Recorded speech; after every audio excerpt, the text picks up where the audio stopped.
আসসালামু আলাইকুম। আশা করি আপনারা সবাই ভালো আছেন। আজকে আমি শেয়ার করছি ডিটক্স ওয়াটার কিভাবে বানাতে হয়, এটার উপকারিতা কী, আর আমি ডিটক্স ওয়াটারটা কিভাবে বানিয়ে থাকি।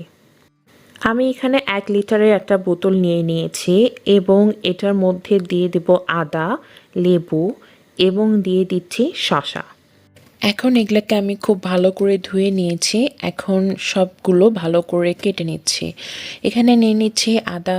আদাটাকে ভালো করে ছিলে নিয়েছি। ছিলে নিয়ে এখন কুচি কুচি করে কেটে ফেলছি। আপনারা চাইলে আদার খোসাটা না ফেলেও কিন্তু এভাবে কুচি কুচি করে দিতে পারেন। তো আমি এখানে ফেলে দিয়েছি। এখন একটা রিকোয়েস্ট করব, প্লিজ আমার ভিডিওটা ভালো লেগে থাকলে সাবস্ক্রাইব করবেন। এখন এখানে আমি লেবুটা কেটে নিচ্ছি। লেবুটার রসটা আমি খুব ভালোভাবে এখানে বের করে নিচ্ছি। আর রসটা নেওয়ার পরে আমি লেবুর খোসাটা ফেলে দিব না। এখন আমি এখানে ডিটক্স ওয়াটারে কিছু উপকারিতার কথা বলবো। ডিটক্স ওয়াটার খেলে আমাদের ভিতরে যে টক্সিক থাকে এটা বেরিয়ে যায়, আমাদের ত্বক অনেক ভালো হয় এবং এটা কিন্তু ওজন কমাতেও সাহায্য করে। ওজন কমানোর কথাটা যদি বলি, এটা কিন্তু খেলেই যে আপনার ওজন কমবে এমনটা না। এটার পাশাপাশি আপনাকে একটা ভালো টাইপের ডায়েট করতে হবে, একটা হেলদি ডায়েট করতে হবে। এর পাশাপাশি আপনি যদি ডিটক্স ওয়াটার খেয়ে থাকেন তাহলে এটা আপনার ওজন কমাতে অনেকটাই সাহায্য করবে। এখন এখানে আমি শসাটা কেটে নিচ্ছি। এখানে আমি অর্ধেক শসা নিয়েছি। আপনারা চাইলে এখানে সম্পূর্ণ শসাও নিতে পারেন।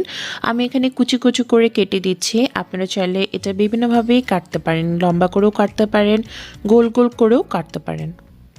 এখন আমি বলি আমি কি জন্য ডিটক্স ওয়াটারটা খেয়ে থাকি। আমি এমনি পানি খেতে পারি না। আমাদের প্রতিদিন 4 লিটার পানি অন্তত খাওয়া উচিত। তো আমি এখানে 4 লিটার পানি কেন, আমি 2 গ্লাস 3 গ্লাসের বেশি পানি খেতেই পারি না। যার কারণে আমি ডিটক্স ওয়াটারটা বানিয়ে থাকি। এটা বানানোর পর আমি 4 লিটার পানি খুব ভালোভাবে শেষ করতে পারি।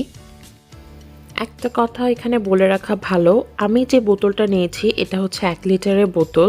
তো এখানে পানিটা যখন আমি শেষ করে ফেলবো, শেষ করার পর আমি আবার এটাকে রিফিল করব। আর এভাবে বারবার রিফিল করে করে আমি পানিটা খাবো। আপনারা চাইলে যে কোনো জগেও এটা বানাতে পারেন। জগের মধ্যে 2 লিটার পানি বা 1 লিটার পানি দিয়ে আপনি এটা খুব সহজেই বানিয়ে নিতে পারেন। আর এটা বানানোর পর কিন্তু এটাকে 3-4 ঘন্টার জন্য কিন্তু রেখে দিতে হবে। এরপরে এটা খাওয়া শুরু করতে হবে।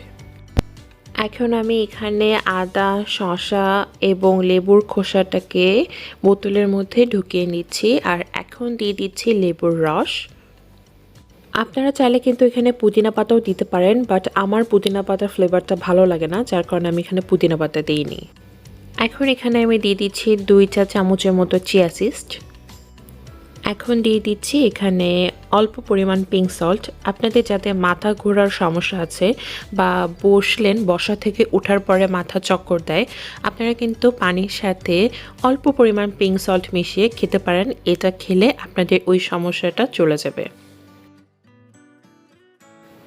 এখানে সব কিছু দেওয়া শেষ। এখন এখানে আমি পানিটা দিয়ে দিচ্ছি। আর এটা কিন্তু নর্মাল পানি, গরম পানিও না, ঠান্ডা পানিও না, নর্মাল পানি এখানে দিয়েছি।